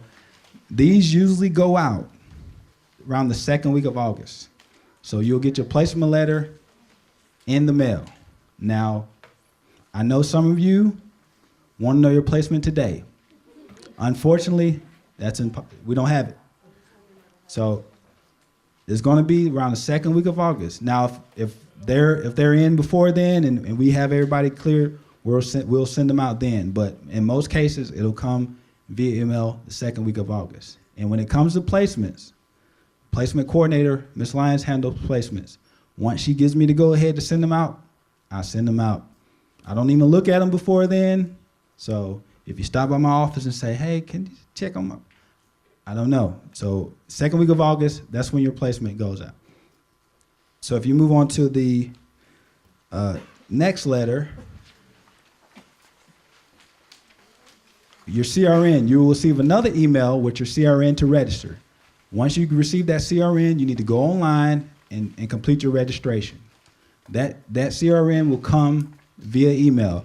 Also, please keep in mind that I know prior to registration is starting and, but you guys won't register during prior to registration because with your CRN, it has to be attached to a university supervisor and we have to assign your supervisor and all that. So that happens later on in the summer. So usually around the end of the summer, you'll get your CRN so you can register. And you have plenty of time to register. In most cases, financial aid, they are aware of our process, so it shouldn't cause any problems. Usually once you register, 24 hours after you register, your financial aid usually rolls over and you can go in there and confirm. I know sometimes some students are working with Veterans Affairs or something, and they need verification that you're gonna be a full-time student before August or the end of the summer. Just see me if that's something that we need to do. We can take care of that. Question, is that before or after drop day? Oh, it's before. It's before. Yeah, it's before drop. And Hopefully we'll have it in July, but we can't promise that because like I said, we're at the mercy of the school systems. So, and we don't want to send them piecemeal, a few at a time. We'd like to send everybody out at the same time because you all start calling each other and then all the calls start coming to us. Well, I got my placement, but she didn't get her placement. So just keep in mind, our goal is to have it to you before August. We're just giving you that last deadline just in case, you know, that we've got a few stragglers out there. And also she said about before drop date, if by some chance you get your registration and you're still having some financial aid issues and your class get dropped, just see me. We always can POD you back in the class. So you usually have plenty of time to get registered. I don't think the late fee comes into effect until like almost the end of August. So you should be well registered by then. And so financial aid is not normally an issue? No, financial aid is not normally an issue. They usually work well. Okay, now, lastly, how many of you are planning, you got big plans for the summer? Raise your hand. Okay. I mean, anything, whatever. You're looking forward to summer. Okay. Well, I'm looking forward to summer too, okay? Even though I have to work, I'll be here all summer. Even though I have to work, I'm looking forward to summer too. And I want you guys to help me have a good summer. Okay? So I created this sheet, the last sheet, because there's always going to be someone who says, am I ready? Did I turn in everything? Can you double check my file just to let me know? Can you send me an email so I can have a good summer? If you go through this checklist and check everything off on this list, you're good. You can enjoy your summer and I can enjoy my summer, okay? So the first thing you want to do is run your degree evaluation. If you haven't done so, I'll send out a letter just verifying that what I see, and we can make sure we're saying the same thing. TB test and background check. Most of you turned in your TB test, so that's great. Background checks, if you were admitted to teacher education, you should already have your background check in, so we shouldn't have any issues with that. The preliminary application, you need to go on TK20 tomorrow and fill out a preliminary application. Please do not go on there tonight and fill out a preliminary application because that is not the correct one you see up there. Last seminar for the spring, I sent out an email saying fill out your preliminary application. We had a few students who still haven't filled out a preliminary application. So the application you see up there is for them. Yours will say preliminary application, teacher licensure, fall 2015. So once you see it, go on there and submit it. You don't have to wait until August the 17th. You can go in there tomorrow and submit it. Just go in there and submit it. That way we can go ahead and pull the list, and Ms. McCullough can be working on your licensure stuff during the summer if she chooses. The last thing is about your liability insurance. Ms. Bluger talked about that. That is optional at this point, but it's highly encouraged. So I put in instructions on information about the liability insurance. So go ahead and take care of that. So with that being said, if you check off all these boxes, and you can do that this week, okay? If you do that this week, and hopefully by May the 11th, I think that's the last day of classes or the last day of the post grades, you can rest assured that you have completed everything, because during the summer, I don't send a lot of emails out during the summer, so you won't hear anything unless there's some kind of special information Ms. Luger wants me to send out. So I usually just don't start sending things till towards the end of the July summer session. So just make sure you do that for me. And also, just one last thing. If you see me out, because I always have a few students, I'm out at a restaurant eating with my wife, and someone will walk up to me and say, hey, Mr. Goodman, can you tell me my placement? Or, hey, Mr. Goodman, did Dr. Carter send you that substitution form? There's only about a handful of you guys I actually know. So I don't usually know everybody. So I try to pretend like I do, but I really don't. So if you check this off, you guys are good to go, and you can have a great summer, and I can too. If you got any questions, I'll answer those real quick. So everybody's... With the VA, you can shoot you an email? Yeah, just shoot me an email for the VA. And like I said, if you need to be admitted, make sure you see me, and you should be good to go. I will turn it over to Ms. Luzier.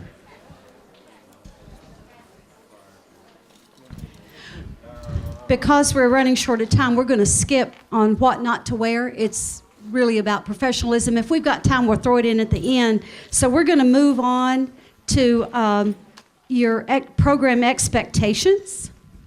Very quickly, we're going to run through. I know that Dr. Helton gave you some of the expectations on what your assessments are going to be. We're going to talk a little bit about what is going to be required of you. Okay. You are no longer a student teacher. All right? Forget the term student teacher because it gives a different connotation to the students that you're going to be in the classroom with.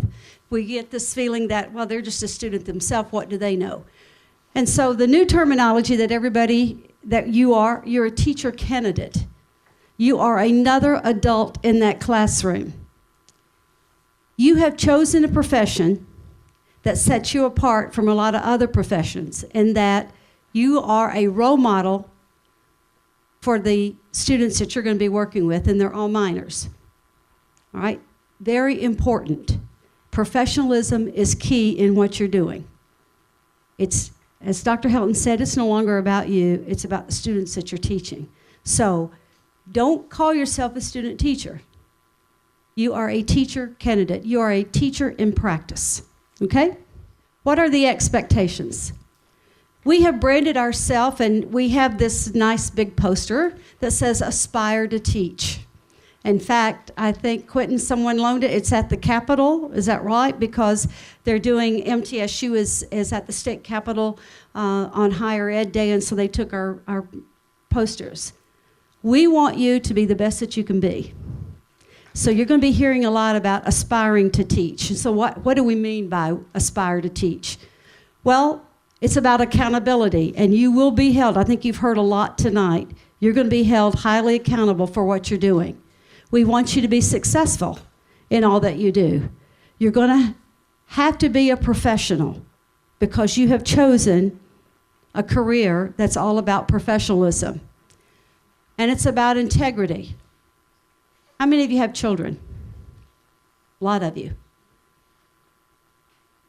If you've got a teacher that you hear talking about other students when you're in the school or when you're at a meeting or whatever, that's not the kind of teacher that you want to be, I wouldn't think. You're going to have to show integrity and responsibility when you're in the classroom.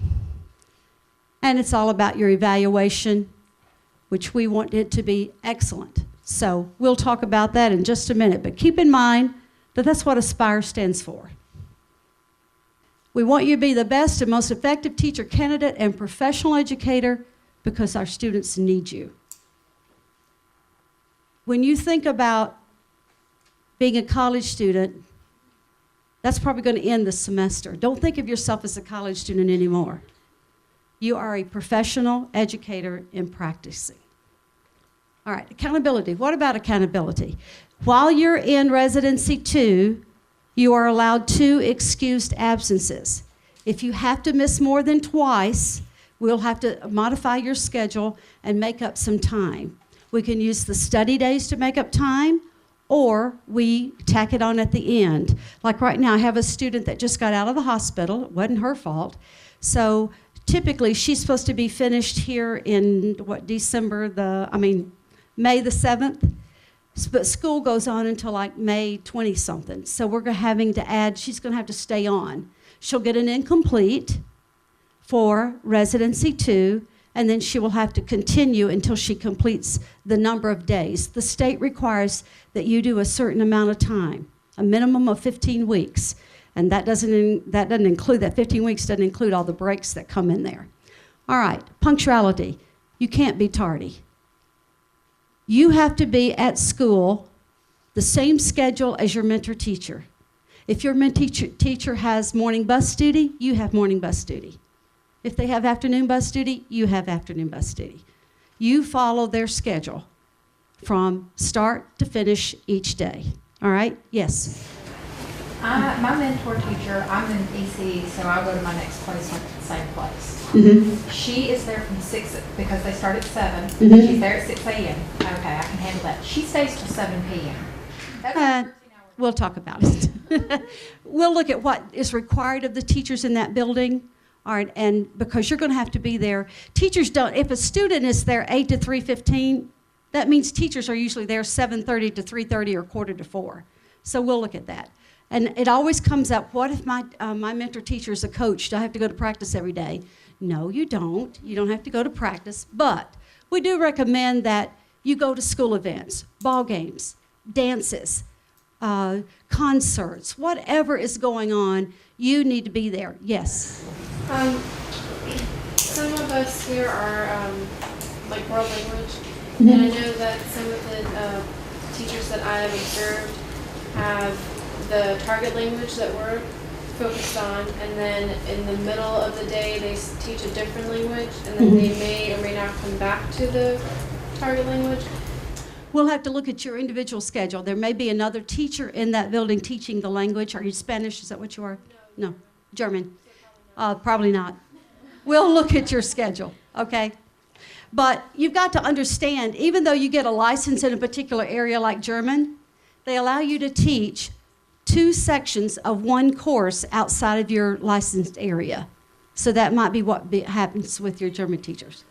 Yes, you're certified in German, all right?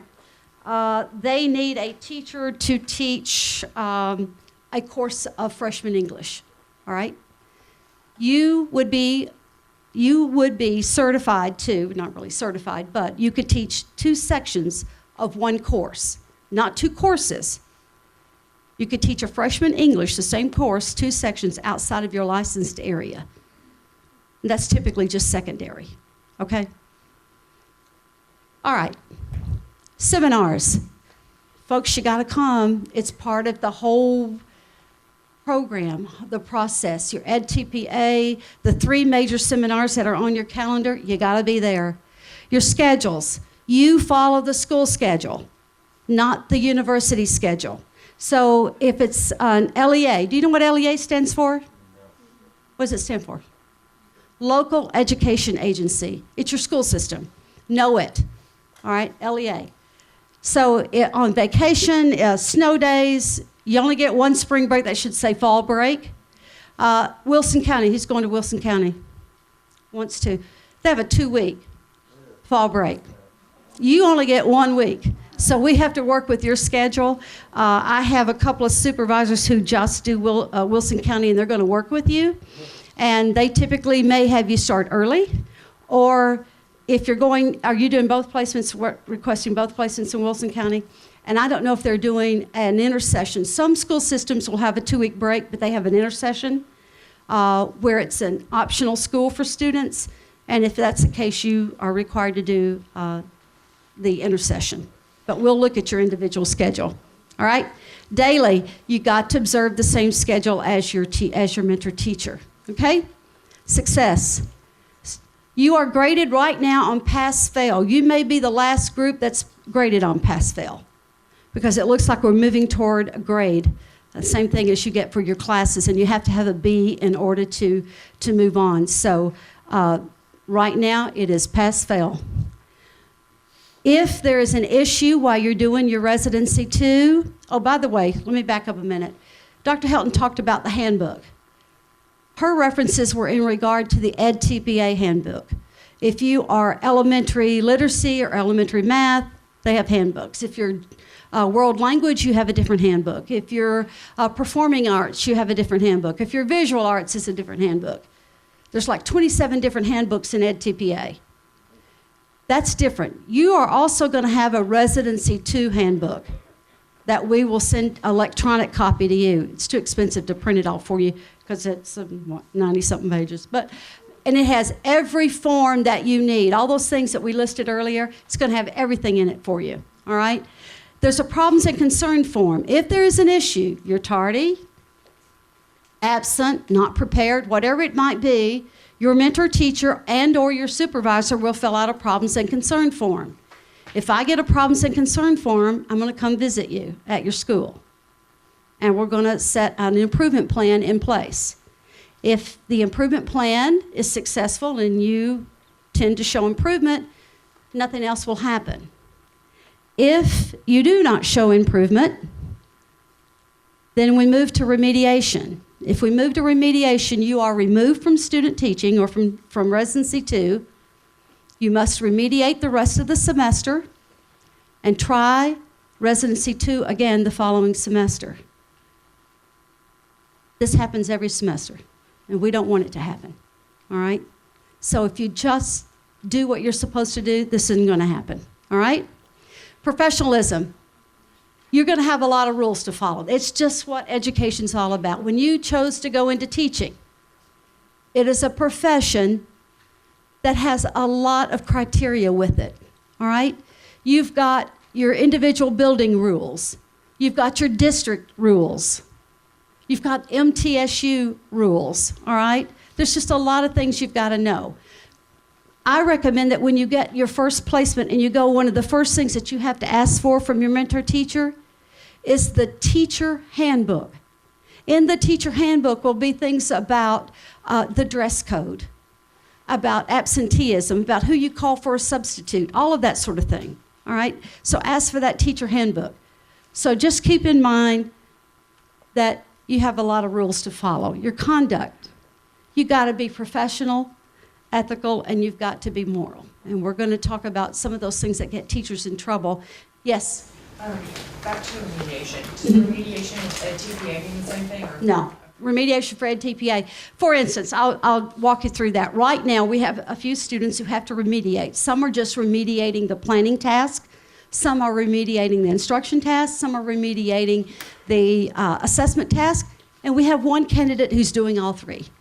All right? Now, if they remediate and we rescore and they get that 37, they're done. If they do their remediation and still don't get the 37, they're going to get an incomplete for Residency 2 and has to remediate till he gets that passing score so that we can get him out of here. Your dress. You got to be professional, all right? You've got all summer to plan this wardrobe, all right? If you look at your closet, and this is something that two of our master clinicians, Ms. Park and Ms. Gendrich, would talk to you about, you've got those clothes that you wear to school. Folks, those are going to be different than those clothes that you wear clubbing. All right? I walked into a kindergarten class earlier this semester, and the young lady was in the floor, bent over talking to students. Well, she had on low-rise pants, and we saw a whole lot more than we ever needed to see. You know, and kids, it's amazing. You think they don't see these things? Trust me. They see everything you do, and they hear everything you say. Personal experience, and I taught middle school for a long time. And I never will forget, I was teaching class. Okay, we just come back from spring break, and, you know, where I was doing a do now. We called it do now. They call it different things now. You know, where you have something on the board and they get busy and they're working and stuff. And I always gave students an opportunity to share something before we actually got started for the day. So this young man, a boy, 6th grade boy, who would have thought? And he said, "You wore that dress on the first day of school." I didn't know what I wore. I couldn't remember what I wore on the first day of school. And another young man said, "Yeah, but you had on different shoes." They know, they see, they know. All right? The color of your fingernail polish. It is amazing what they notice. Tattoos, piercings, they notice. They try to emulate you. So we're going to have to be very careful. I have been to visit student teachers where it looks like they just rolled out of bed. We have had teacher candidates show up in pajama bottoms. Not acceptable, all right? We actually had one, this is the last, you know what I'm going to say. an older woman who forgot her teeth on one day. So we can't make this up. This is the truth. Language. You got to make sure you watch your language around these kids. They're so impressionable. So you've got to be above board in your behavior, your actions, and your language. Okay? Integrity. We're going to talk at length about this at our first seminar. At our mid-semester seminar in the fall, in October of next year, I'm going to have a panel of human resource people from 4 different schools or 3 different school systems, an urban district, a rural district, and a suburban district. And they're going to talk with you, and they're going to hammer home this piece. Right now, more teachers are getting fired from misuse of social media than anything else. We recommend, and you've got time to do it this summer, shut it down. If you're on Facebook, you're going to have to really limit who's got access to your Facebook account. If you've got pictures up there, you went to a party last weekend and it's fun to put your pictures up there. You may take it down, but guess what? Your friends have it up there. And the first thing that your students will do, and I'm not talking just about middle school and high school. Oh, our elementary kids are very savvy. They will Google you, they will find you, and it is amazing. They'll even ask you to friend them. Do not do that. And never send them a personal email. All right? Don't go there. You'll get yourself in trouble and you'll never get a position. Sound judgment. If you have to stop and think, should I really do this? Ask. Talk to your mentor teacher. Talk to your supervisor. Don't go out on a limb. Discretion.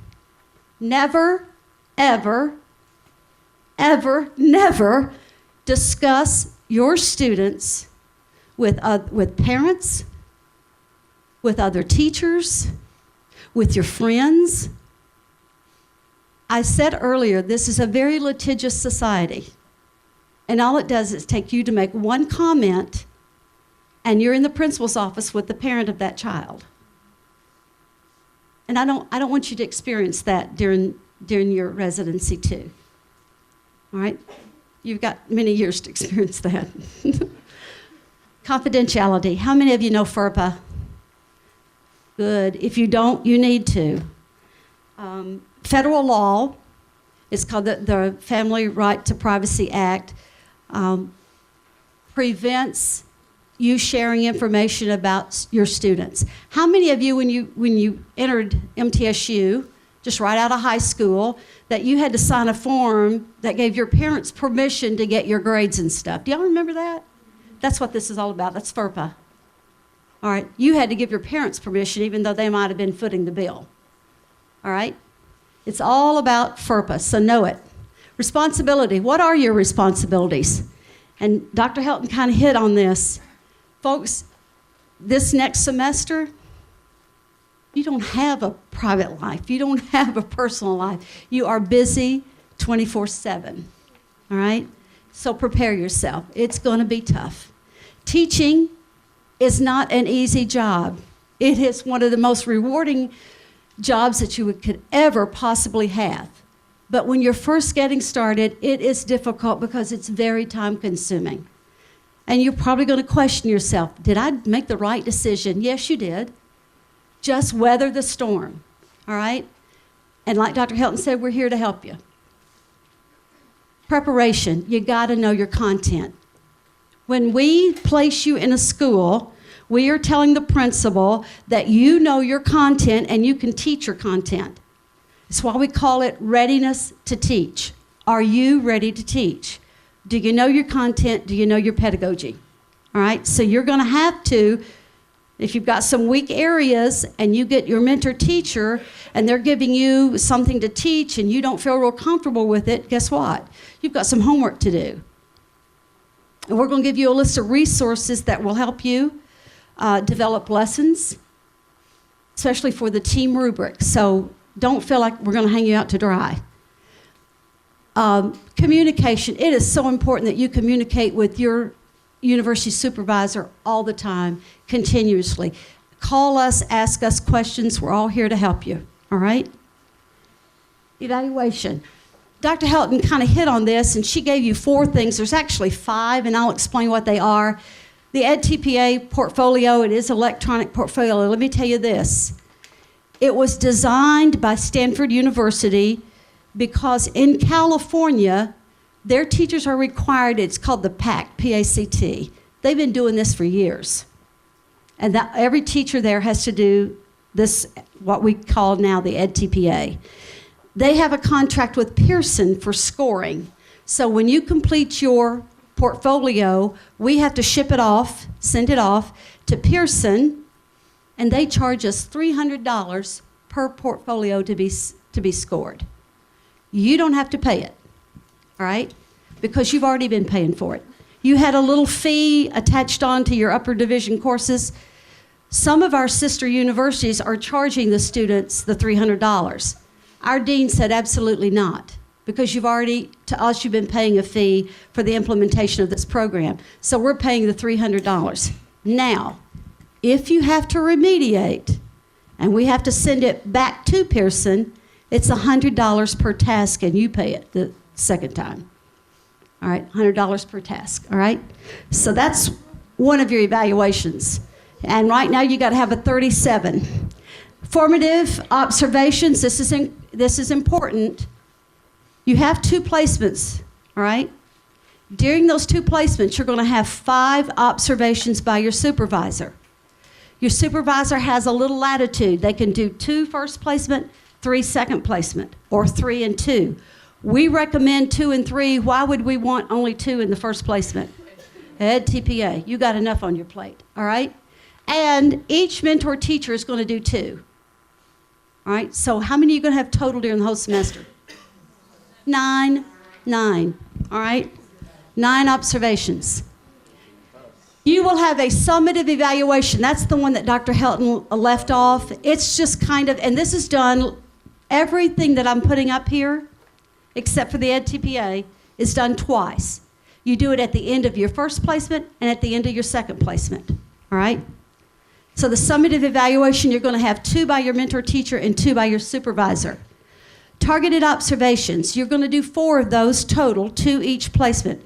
What does a targeted observation mean? What does that mean? Focused. Use the word focus instead of target. What am I talking about? Do what? Do you focus on one element of their teaching? Absolutely. Excellent. Okay. So let's say that your supervisor observed you and realized that you needed more help in the area of questioning. By the way, that's on the team rubric. You know that, right? Questioning. Okay. So what your mentor teacher is going to do is find somebody in your building, that is excellent at questioning students at all different levels. You're going to go into that person's classroom, not the teacher you're assigned to, but into that classroom, and you're going to do an observation, and it's only going to be focused on questioning, all right? It's a target, a focus. For most of our candidates, I will say it's classroom management. Learning more skills, putting tools in your toolkit for dealing with off-task behaviors, all right? So you're going to do 2 of those each placement. Dispositions, you all know that by now. You've been graded on dispositions since you've been here. By the way, all of these documents are in your handbook. Nothing is a secret.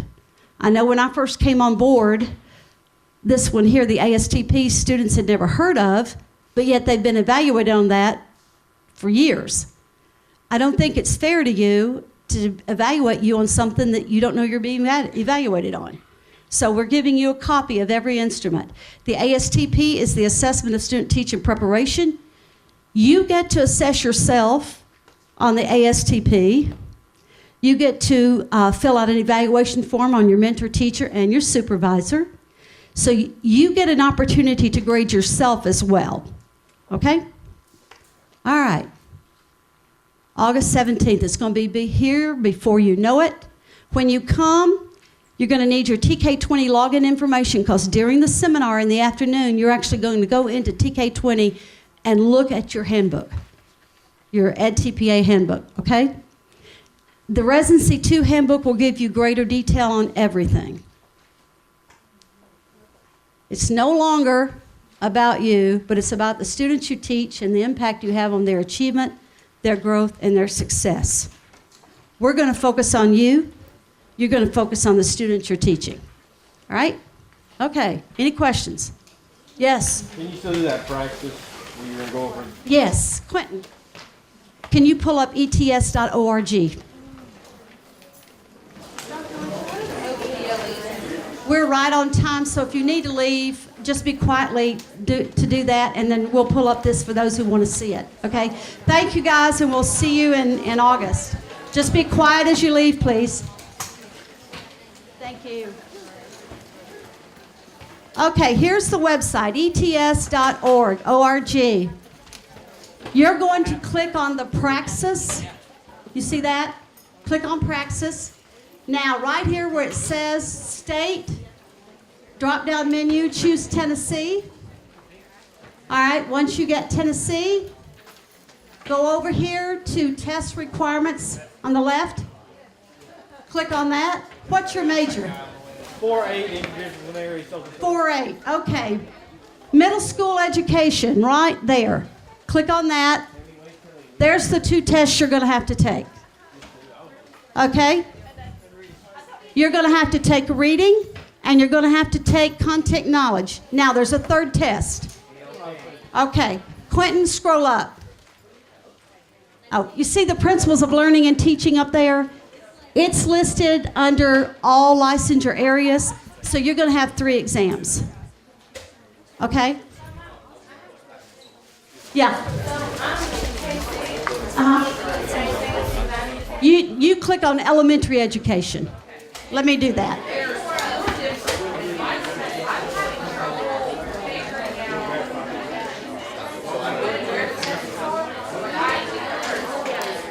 There you go. Yeah, plus the PLT. You've got 4 exams.